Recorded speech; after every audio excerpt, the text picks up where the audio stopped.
Both of your observations are striking and worth unpacking, not just because they intersect with immunology and neurology, but because they gesture toward a more unified model of physiological sensitivity, one that bridges immune response, environmental interaction, and neurodivergence.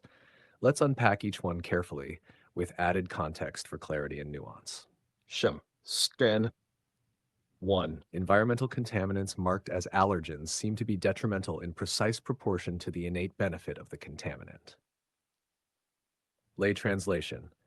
You're pointing out a pattern where the things that cause the strongest allergic or inflammatory reactions, e.g., pollen, peanuts, certain microbes, also would have provided important biological benefits in a more natural ancestral context. The immune system isn't just malfunctioning, it may be overreacting to a former friend. Expanded analysis. This observation aligns with what's known as the old friends hypothesis, an evolution of the hygiene hypothesis.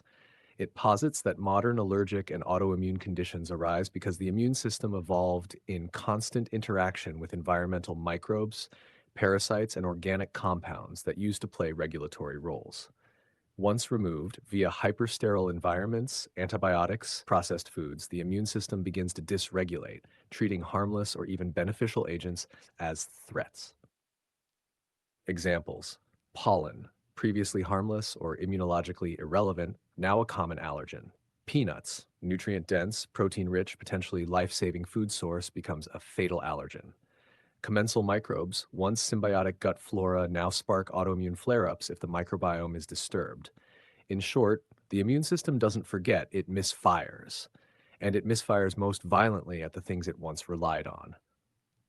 Your framing gives this a moral twist. The more essential the element once was, the more catastrophic its exile becomes. The immune system may be acting out a kind of displaced grief, responding to lost symbiosis as if it were infection. Its violence reflects not dysfunction, but misdirected loyalty.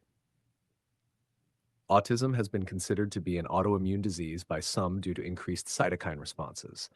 This seems to imply that every adverse or novel intervention is treated as a mild allergic reaction by autistic individuals. Lay translation. Some researchers suspect autism might be linked to immune system dysregulation, particularly in how the body responds to stress, novelty, or certain stimuli. You're hypothesizing that autistic people may experience new situations like an internal allergic reaction, not just psychologically, but immunologically. Contextual evidence. Cytokine irregularities. Multiple studies show elevated pro inflammatory cytokines in autistic individuals, especially IL-6, TNF-α, and others. These molecules mediate immune responses and are involved in neurodevelopment. Excess levels correlate with sensory processing difficulties, mood instability, and neuroinflammation.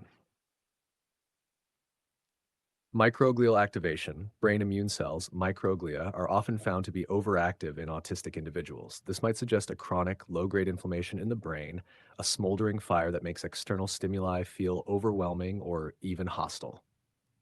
Maternal immune activation, MIA, if a pregnant mother experiences significant immune stress, e.g., viral infection, the inflammatory response can affect fetal brain development. This is one proposed causal path to autism. Gut-brain immune axis. Many autistic individuals have gut issues, which tie directly into immune regulation. Disruptions in the microbiome correlate with inflammation and neurodevelopmental anomalies. Your core insight reframed. What if an autistic brain body system doesn't just dislike novelty or overstimulation, it interprets them as immunological threats? That is, the same way a person with hay fever interprets a spring breeze as an immune event, the autistic system might interpret sudden change, social unpredictability, or sensory overload as a biological danger, not just a psychological discomfort.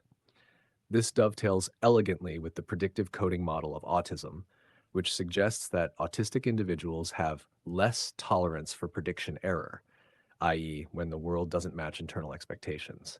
This could be mirrored in the immune system, an overcorrection to surprise, be it microbial or sensory.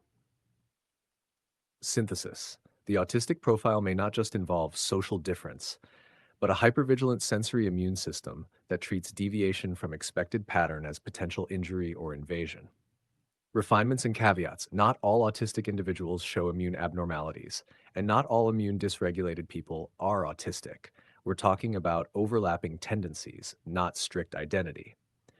The immune model may help some cases of autism, particularly those involving inflammation, gut disruption, or known maternal immune complications. But autism is not solely an autoimmune condition, and the current DSM classification reflects a behaviorally defined spectrum, not an immunological one.